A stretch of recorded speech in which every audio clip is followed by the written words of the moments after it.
if I choose, because everything is a conscious choice, we have free will. If I choose to show up in the love that I am, that my soul knows that I am, how does that shift my life? Hello, everyone, and welcome to the Being Inspired radio show. My name is Amanda Johnson, your host, and I am back today with a fantastic guest. I mean, I know that even before she says a word because of who she is, how she shows up in the world, the few interactions that we have already had with one another. I know that you are in for a real treat as we have an inspired conversation about all things love, in the name of love, actually. So my guest today is Erica Risberg. Erica has since childhood been a curious one. She connected deeply with animals and land at a young age. And when she was 12, she received guidance that she would get a Ph.D. and then set on a quest to obtain it. She was always curious about what the other was and why there was a separation between men and women. She didn't get it. She spent 14 years in college uncovering culture, what prompted revolutions, and the nuances of radio programming to try to understand humanity at a deeper level. She didn't know this at the time, but this was her soul's calling, to uncover what connects all of us and share what she's learned to help others. When she turned 40, her father died from a staph infection incurred while dealing with pancreatitis. That sent her on a spiritual quest. She upended her job to start her passion of storytelling as a voiceover talent. 3.5 years ago, she had another awakening. Following a meditation that focused on healing the wounds from the Paris bombings in 2015, she took a vow of peace. She didn't know what that meant, other than to eliminate violence from her life. For 6 months, she divested herself of movies, literature, and music that were her staples, all of which had elements of violence.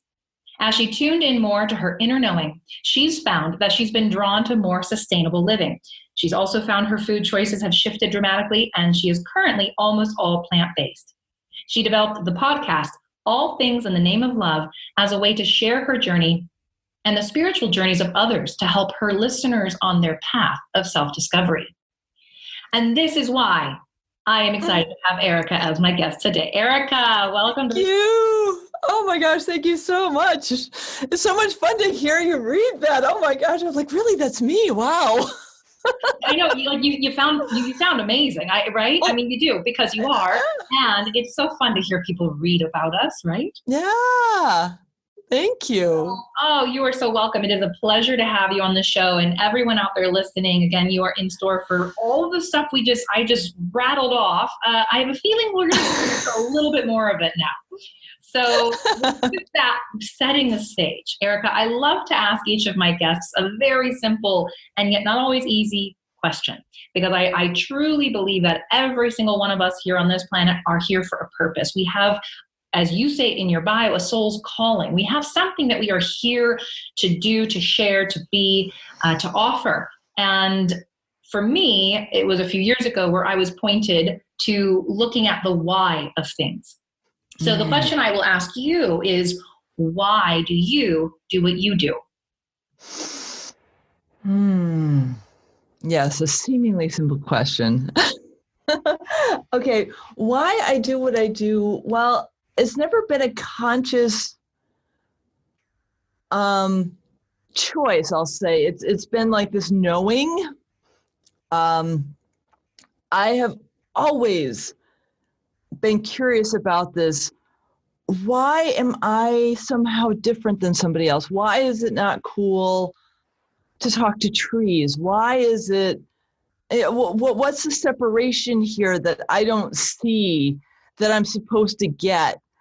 And that started at a really young age. When I was about 3 or 4, we had a cabin in Connecticut on a little lake, and that was my grandfather's, and we went down, and there was a gaggle of geese that felt me, and they surrounded me.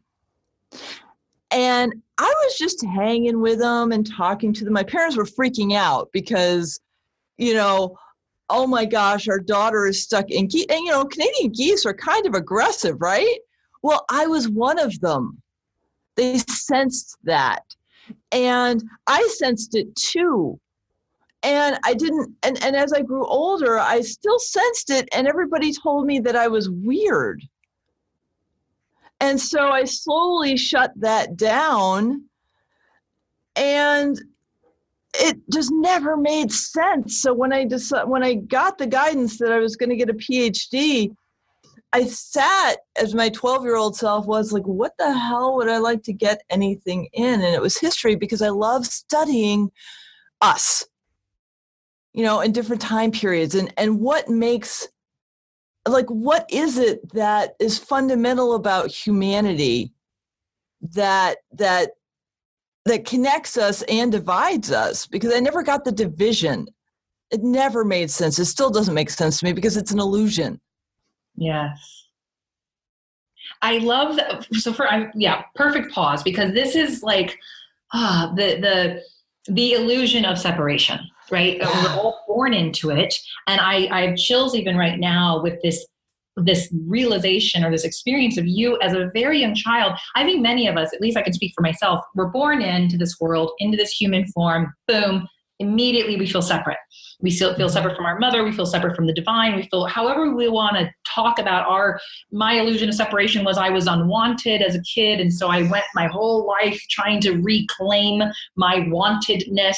And for you, it's like you almost, hearing your story, it's like you almost got to still experience that at a very young age, this deep connection to all that is, a gaggle of geese, a tree, whatever, right?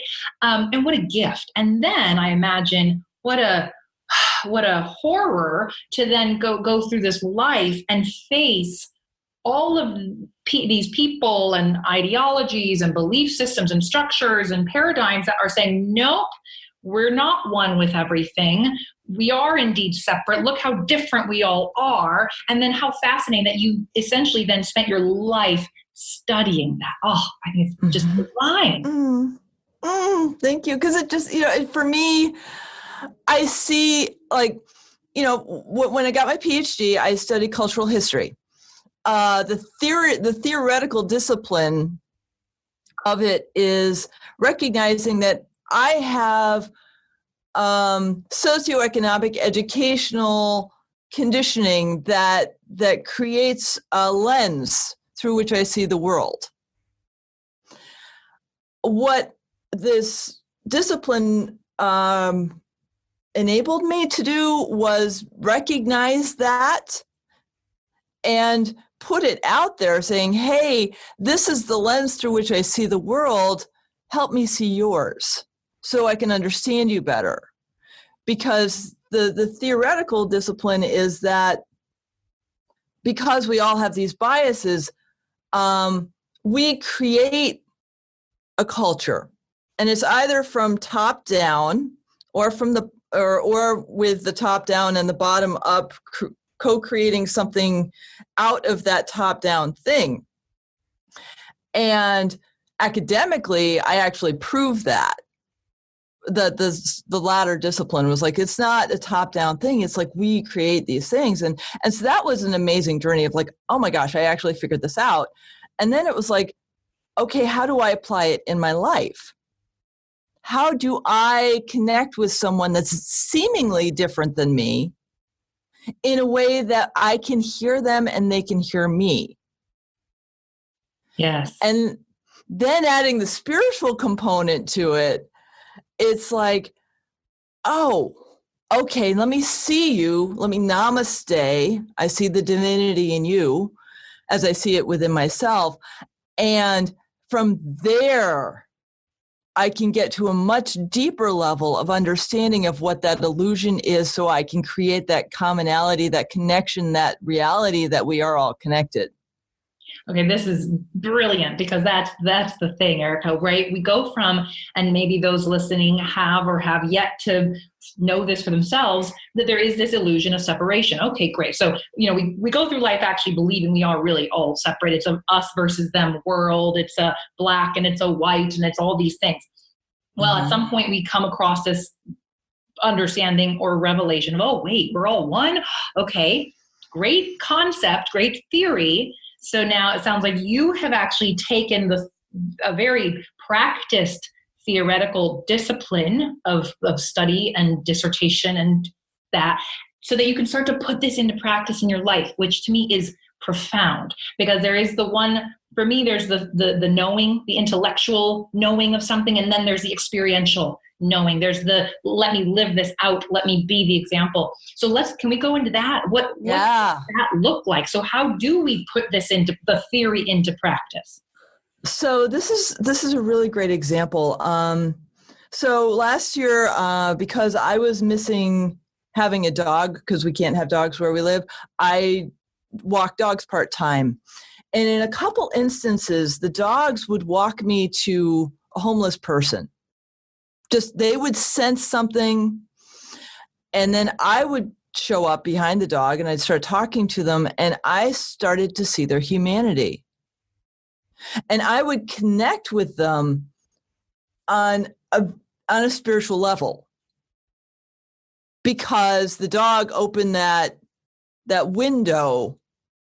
Because, if someone loves a dog, and I'm not saying that everyone loves dogs because there's fear, but the people who love dogs are there's just it's an opening. And so if the dog accepts you, then I have to accept you. It's like, okay, I trust dogs' instincts very much. They're very intuitive, and they are very empathetic, and they get people much deeper than we do. So if the dog is like, hey, this one's okay, I'm like, all right, I'm just going to have to go with this. And in one instance, I started talking to this guy, and I actually shared some of my energetic tools with him. And it was at a point where he was just ready to kill himself. I felt that energy, and I felt the energy shift over the conversation to, she saved me. And it was like, that's the application. I mean, yes, I need a dog to get me past that, because, woman walking along, you don't want to walk up to a bunch of homeless people. Because that's the illusion too, is like they're separate. But having that dog as an opening just is so profound, because this premise that somehow they're different from me is such a freaking lie. They're just in a different socioeconomic position than I am. That's it. They're still human. They're still souls living in a body, and they have their own life experiences. And if I can connect with them, maybe I can help them in the next step of their journey. I just don't feel that I need to pretend that I'm something better or worse than anyone else. I just am. And they just are. Yeah. Yeah. I'm loving this. There's this, I love that example. And I know in my own life, there's been this evolution of making eye contact with people.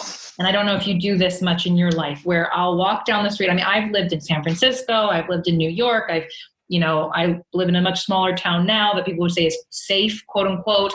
And yet when I visit places like New York or Venice or wherever I am in the world at the time, I make it a practice, a very intentional practice, to make eye contact with as many people as I can, because there is something profound that happens when we look another human, another soul in the eyes, and there is a shift. They cannot be smiling, and then they smile, or they can appear a little dangerous or scary, and then they look harmless, and they appear human. I mean, it can happen in an instant. Oh, it does. And there's something that you said that it was almost like you used the word love, and then you were talking about the dog, like if the person loves the dog, it becomes an opening. And I almost wanted to say, well, if we just take the dog out of the picture, we now we're left with love, and love is an opening. And I know with your radio, your podcast and your radio show called, All Things in the Name of Love. And for me also, you as far as I can tell, stand for this in terms of your vow of peace and everything else. Can we talk a little bit about then where love comes into this for you, right? So when you say all things in the name of love, I mean, what does that mean to you? Everything is love. I mean, everything, even the chair I'm sitting on, the microphone I have, if we break it down, because I am an intellect too, if we break it down to a quantum level, I am no different than the microphone. I'm not. I have this three-dimensional perception that I am, but I'm not. So what vibration, because I'm a sound person, I get vibrations. I edit my podcast, so I see the sound going up and down. It's a vibration. What vibration do I want to live in, A, and B, how do I want to experience the world as?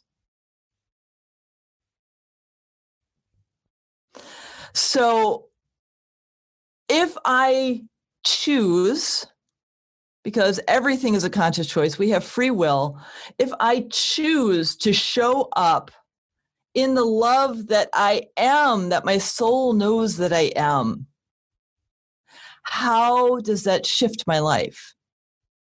And that's a daily quest. And it's fascinating because if I slip out of that, because the unconscious loves to let me slip out of that, what happens to me, for me, what happens for me when I slip out of it versus what happens for me when I'm in it. Yeah. And it's an experiment. It's fascinating. And I love that love is a frequency. I think a lot of us are like, well, what is this thing called love? And, what does it mean? And your explanation now feels so succinct and so simple. It is a vibration. It is a frequency, and all things are made up of it. We could, I think, call it anything. I mean, if we wanted to call it gobbledygook, we probably could. We're like, everything is made of gobbledygook, and this is what we're all. But what's beautiful is we choose the word love because it has a resonance, it has a vibration in and of itself. And then for me, what it does is it connects us all.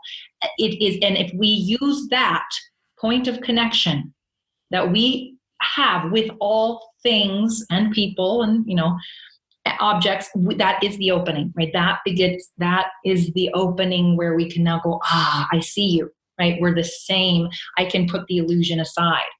Mm-hmm. The other thing you said that I want to ask a follow-up question on is what your life looks like. What is happening for you when you slip out of that frequency and vibration of love? Because it happens. That's what we experience on this journey. Versus what does it look like when you are in it? Can you paint that picture for us? The most simple and easy to do explanation I can give for you is slowing down. When I slow down, so I have this amazing opportunity every morning in the summer to have fresh berries in my breakfast like as a bowl of fresh berries. And I mix them every morning and I slow down and I chew each one. And I like fully engage my senses in it and I'm present. Now, in that instance, I feel so much love. I feel the love for the berries. Feel the love for myself. I feel the love of the experience because I've slowed down. When I'm not in that state, I'm in my formerly normal state of rushing. And I feel like I don't have enough time to do anything. I feel like I have to check the watch or the phone, I guess, because I don't have a watch anymore. But I feel like I'm like putting this pressure on myself to meet some expectation that doesn't matter. But I think it does. So when I feel myself getting in that place of the hurried up, I forcibly pull myself back. And if I have that much more presence, I put my hands on my heart and I breathe in through my nose and out through my mouth a few times until I get back into my body. Because that's when you feel like if my beautiful head brain is driving me, which it has most of my life because I'm an academic, I'm a recovering academic. That's when I don't feel what I need to feel love. But if I'm living through my heart space, which is when I slow down and I get fully present, I thank my microphone, I thank the laptop, I know these are things that help my life flow, and I'm present to that, then I can feel it like much, much more and much more fully. Yeah, I love that. And I'm glad you mentioned that you are a recovering academic, because the question that was percolating was, as the academic, as a woman who, spent years studying the differences, this of culture and history and what makes us who we are and all of these fun things. And now you're in this space of, okay, we're all one. I've always known it, but I'm here again. We're all one. We're all the same. We're all connected. There is no separation. How do you make sense of the world in which we live? This is a pretty big question. I recognize it's big. So take it wherever you want to. But there's this question of, because I know for me how I can make sense of it. But I imagine as an academic, your beautiful mind is attempting to make sense of the separation that we do perceive in the world, whether it's war, whether it's violence, the bombings in Paris, whatever it is. How do you face that, navigate that, play with that? Well, it's actually more from a spiritual perspective now. What I feel is there's a lot of wounds. There's a lot of people who have no idea how to sit with their wounds and heal them. They don't sit with their little girl, their little boy, and say, it's okay, you can be healed. And it's a drive for my podcast to help people awaken to the fact that being quiet, not being distracted is okay. That's when you get to start healing. And looking out, if I get triggered by something, I know it's a wound that I'm carrying.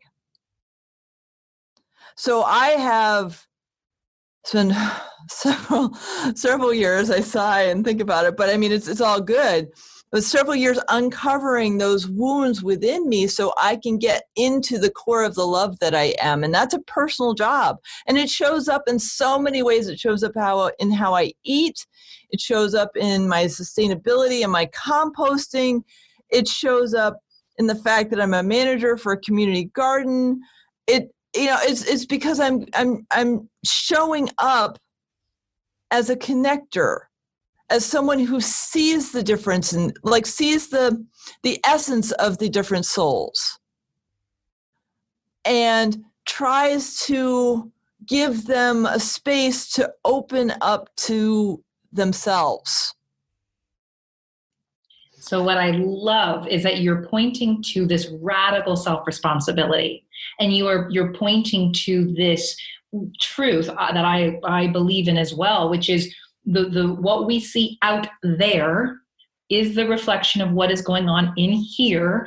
And what you're speaking to so eloquently is that many of us, if not, I would say all of us, are healing wounds. And the more healing we each do of our own wounding, and we know we're wounded because we're triggered, we're in separation, we're in fear, we're in judgment, we're in all these things, the more we address those, and as you have done, taken years, I think all of us can go, yep, me too, right? Looking at these, revealing these, healing these wounds, then what I'm hearing, without you necessarily saying this next, is that is healing the planet. That is what will eliminate, quote unquote, the war, the terror, the right, separation. Because if we're if we're living in the love that we are, and we fully accept ourselves and we fully love ourselves, and that's, it's a process. I'm not a guru. I'm still on this journey. But if we make a conscious effort to do that every day and stop blaming other people for what is within, and I'm sure that's going to trigger a lot of people for me saying that. But, if you have a wound and if you see everyone else doing something to you, guess what? That's a message for you. And so if you heal that, and there are so many tools out there that can help you heal your inner child, your karmic, your ancestral stuff, you can heal this. This is not magic. This is available. This is what we're here for in this time of consciousness, is to heal these wounds. And if every single person did this, we'd have peace. And that's what we all want. We want the self-love. And when we have that self-love, and I'm not talking, yes, I love pedicures, I love spas, but the self-love is really showing up for yourself in whatever way that needs to be. And if you do that daily through meditation, through the healing practices, for slowing down and being present, you will have peace. And that's what we want. That's what we all want. Here's the $1 million question, Erica. Are you ready for it? I am. If we all want this peace, and I know it's true. I mean, I'm pretty sure everyone listening is going to be like, and if they don't acknowledge they want it for themselves, they want it in the world, right? So at some point, someone saying, I want peace, our little 10-year-old selves, I want world peace, right? We all want peace. The question is, why aren't we doing this work then to heal ourselves? What is your take on it? It's scary. It's so scary. And we think we're going to have to carry this wound. Like, I had this one childhood memory that has kept me in terror for most of my life. And I'm 50. So 6 months old, I'm put in traction because I have this not fully formed hip. Prior to that, every day my mom had placed me on her chest and sang to me. So I go from this massive, blissful state of just bonding with my mom deeply into traction. I feel betrayal. I feel fear. I feel terror. And I've avoided it for 50 years. Because I didn't know it was in there, because my subconscious hid it so deeply. And dear God, do I actually want to experience what I was like at 6 months old and feel that? Are you out of your mind? No freaking way. I'm not going to do that because that's terrifying to me. Well, about a month ago, I was with one of my my mentors, and she said, we're going to do it. And I was like, what? And she held space for me. And so I started feeling, she's like, okay, we're going to bring you into the actual feeling of your 6-month-old of going from being held by your mom into traction. Oh, fuck. This is really scary. So she got me to that point, and for 90 seconds, I was doubled over, sobbing, clenching myself in the most horrible, deep panic, terror, resentment, all of those emotions for 90 seconds. And then it was gone. Every inch of my skin has a million goosebumps on it right now. Like, my skin is about to climb off of me because of the profundity and the truth of which you just spoke. It's because as you were talking, I was like right there with you. I knew where you were going. I mean, I didn't understand, right? Because I've done similar work, and I was waiting for it. And if you didn't say it, I was going to make sure I asked you, because everyone out there listening, if you didn't hear it the 2 times she already said it, I'm going to say it again. It lasted 90 seconds, a minute and a half. Okay, that's like as long as sitting at a stoplight somewhere, okay? And yet you had avoided it for 50 years. Mm-hmm. Okay? Because, and this is why I'm going to be obnoxious about driving the point home right now, because this is it. You are, I think, spot on. If I had $1 million, I would gift it to you as winning the $1 million question. The reason we don't do the work is because we're terrified of what we will find and we don't think we can handle it. But guess what? We can. We won't know that until we try. And that's why it's just one of those, it is a leap of faith. You got to have faith, or listen to people like us that are like, no, really, it's true. It will hurt for a minute. Like that's it. Because I had a similar experience this week myself, where I went to some ancestral pain that I was still carrying. And it I couldn't even have a memory of it. So I really was like, where is this pain coming from? And yet my mentor held space. There's also a theme here, people, if you're not picking up on it, that also held space for me. And I was able to feel it. I mean, maybe a minute, maybe 90 seconds, but it was something in there, right? And then it was gone. And I can't tell you how light and open and free I felt, right? And that's not to mean I will never feel pain again. I imagine, Erica, it's not like, oh, okay, never feeling pain again. No. If we recognize what it really is, then we're not scared to face it the next time. Oh, there's a little something. Let me take a look. Okay, I'm going to feel a little uncomfortable for a minute and a half. Cool. Then I'm going to go about my day feeling blissed out, versus unconsciously holding all of this with us and living a mediocre or very, an existence that just feels so heavy and trapped. I could go on obviously for an hour on this. So let me give the mic back to you. What else do you want to say about this? Well, the other part to that is judgment, because we're conditioned to believe this illusion that we're sinners. Sinners is a human construct. Unconditional love is that. There's no if you do this, I will love you. It's just I love you.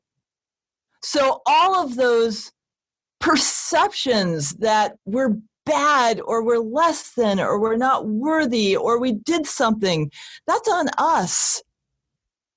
And when you recognize that judgment and you look at this pain with that reality that you've been judging yourself, and then just observe it, as opposed to going through the story of the judgments and all the emotions that go with it, and you just feel it, that's where it happens. So good. Yeah, I was actually just reading something recently, and this I love because it goes back to your studies of culture. I mean, what you speak of, the original sin, that's the very Western, Christian faith, right? Or, Christian faith of the, original sin. But every culture and religion has their version of that separation, or this attempting to understand why we feel that way, right? For us, we did like, oh, well, it must be because we're sinners, right? So that's why we're separate from the divine or whatever. When in reality, that was the man-made or the human-made construct. Oh, all right. Before we shift gears, I feel like there could still be a little bit in here, but I want to kind of like, without opening up a whole other can of worms, what have we not yet addressed that you were like, oh my gosh, I have to make sure I talk about this, or what's coming up? That little vow of peace I took. Yeah. So that's kind of a big thing. So how does that fit into everything we're talking about? Like with the, like what? Well, essentially what it does is, if I want to feel peaceful, I have to get out of me what is blocking that peace. So, that's not where I started, but that's where it is now. It's like, if I want to be in the state of peace that I know I want at my core, I have to do the work. Do I like doing the work? No. Who likes doing that kind of work? And I know if I don't do that work, I won't have peace. What I'm noticing here too is that, well, and correct me if I'm wrong, but there's, peace and love feel fairly interchangeable. Would you agree? They are. So and then even as I heard you say, I want this state of peace, and we go back to what you said earlier, that's what we all want. And if I could even offer, and this feels a little like Abraham Hicksy, which I'm not a real Abraham Hicks follower, but I'm like feeling like maybe she's coming in right now, or he, or they, or it, or whatever. Yeah. Is this idea of like, when we wanting for something will still create this illusion that we don't have it, or we're lacking, which will then kind of confuse the universe or God or whatever. And so I'm attentive to this because I'm playing with this a lot in my life right now. But I even heard you say that I want peace, and I'm like, wait, is there a shift? And maybe you've already experienced it for yourself. And I'm able to ask you, because of what you said, that it's not I want peace, but I am peace. Well, the difference is when I am in peace, I don't want it.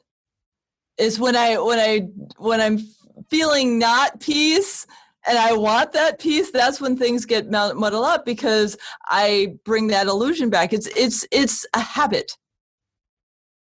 And as human beings, it takes, 28 days for a habit to be formed.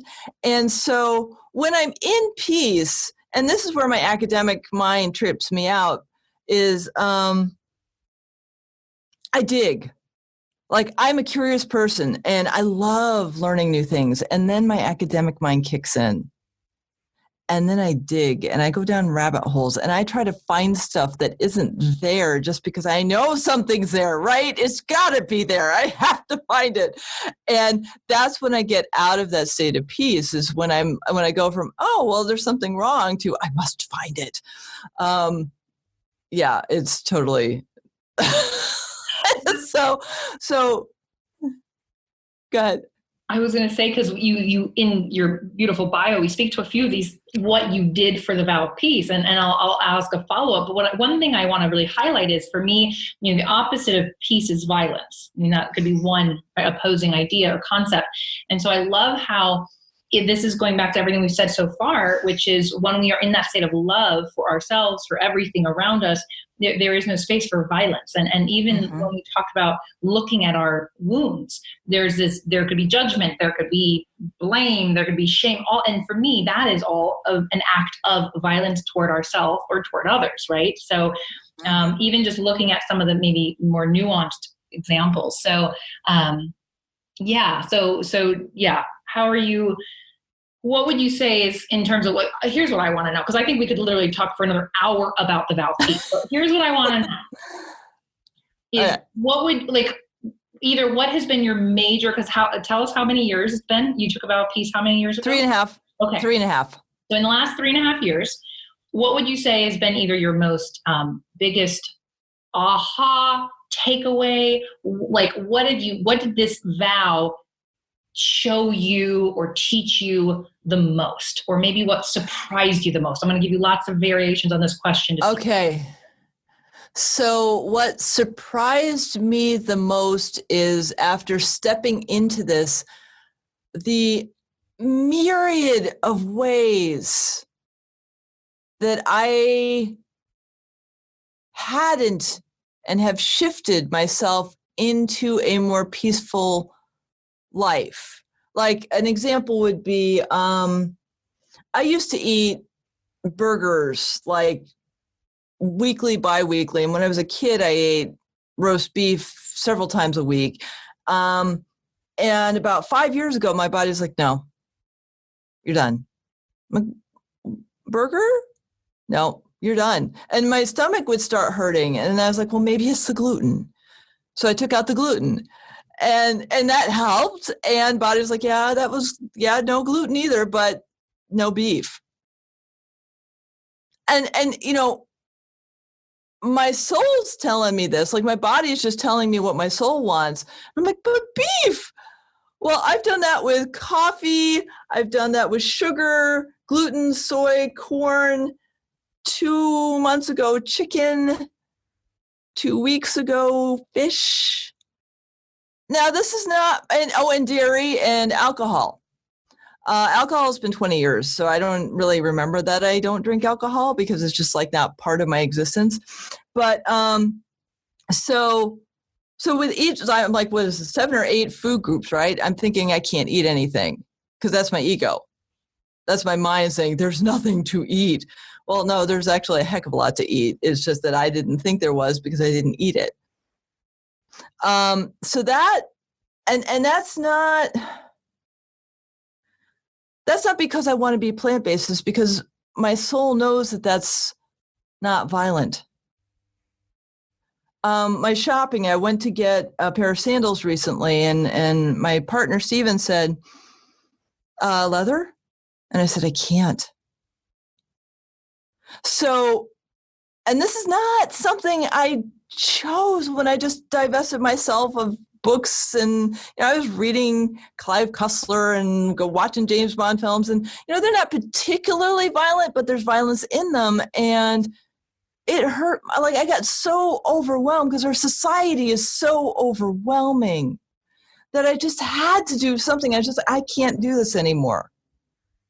And so what's unfolded from that is just all these little ways, like, okay, what's the next thing? Well, I'm going to order tea that's loose leaf because I don't want to cut down more trees.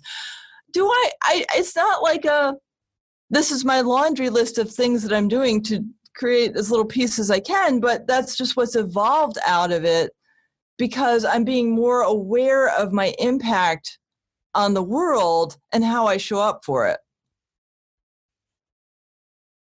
Beautiful.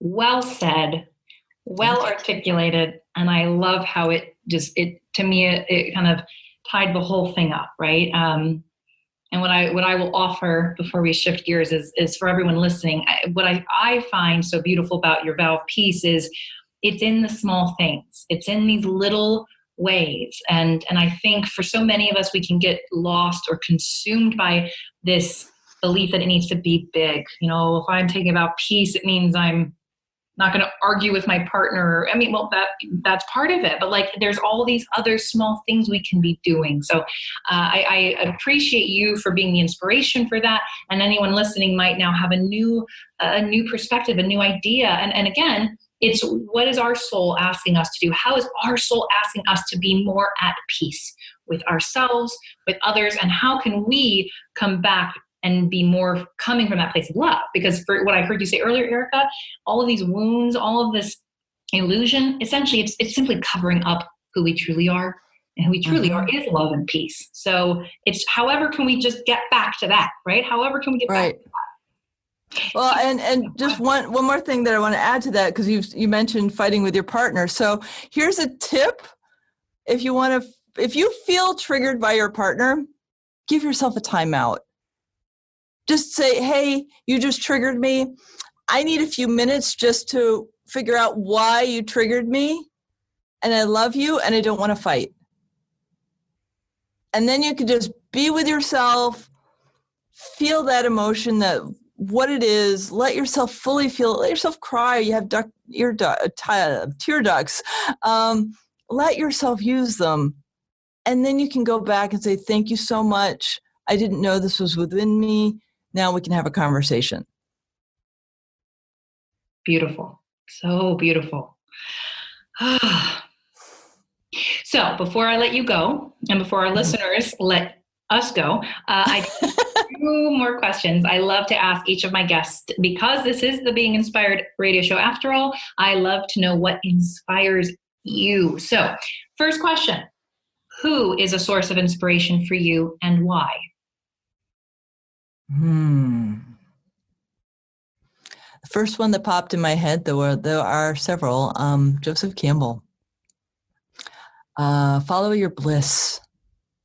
The whole premise that each one of us has something that ignites us, that brings us this vibrancy that only we can know, is such a profound and amazing quest that each one of us is called to. I love that answer so much. And what's really lighting me up right now is I think back to my first love. So this goes so well with the theme. When I was 15 years old, and this, the first love of my life, I would say, he had that quote written somewhere in his room, I remember, and he would always write it, follow your bliss. And I mean, what? So thank you for taking me back to that time and that memory, and then giving such a beautiful explanation of what that means to you. Wow. So stunning. Thank you. Thank you. Second question. What place or activity most inspires you right now? Dang it. That's a big question. Okay. Twofold. First is my garden. It's a sacred space. I have blessed it. I've had solstice and equinox rituals there. And it just feels like such a magical place because I've invested the energy into it. And I've seen it shift from 50 people to a community in the space of one season. So that's part one. And the second part is stemmed from 2 months ago, one of my beloved friends, Shafali, had got married, and she had dancing in between appetizers and dinner. And one of her friends got up and did this mating ritual dance. And how present she was in her body dancing. I grew up in Connecticut, and we do not dance like that in Connecticut. And I was just so blown away by how connected she was with her soul in her body, dancing this amazing story that I was like, I want to do that. So I downloaded some Indian folk music, and I just closed my eyes and I dance as slowly as I possibly can, and I just let myself feel the flow, because that's what connects me with my body. And that it's just, yeah, that. I don't have words. I love it. I'm inspired to dance to some Indian music now. So thank you. This is why we share what it's You're welcome. Ways we can inspire others. Last question. And I have a feeling this might be slightly challenging for you. But the question is, what is one book that has inspired you on your journey?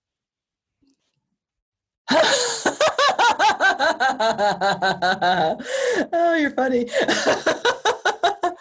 Oh man. Okay. I'll give you a very recent one that is just blowing my head off with the philosophy and the spirituality and the academic. It's like this combination of all three, and it's just amazing. It's called Evolutionary Herbalism by a guy named Saja Popham.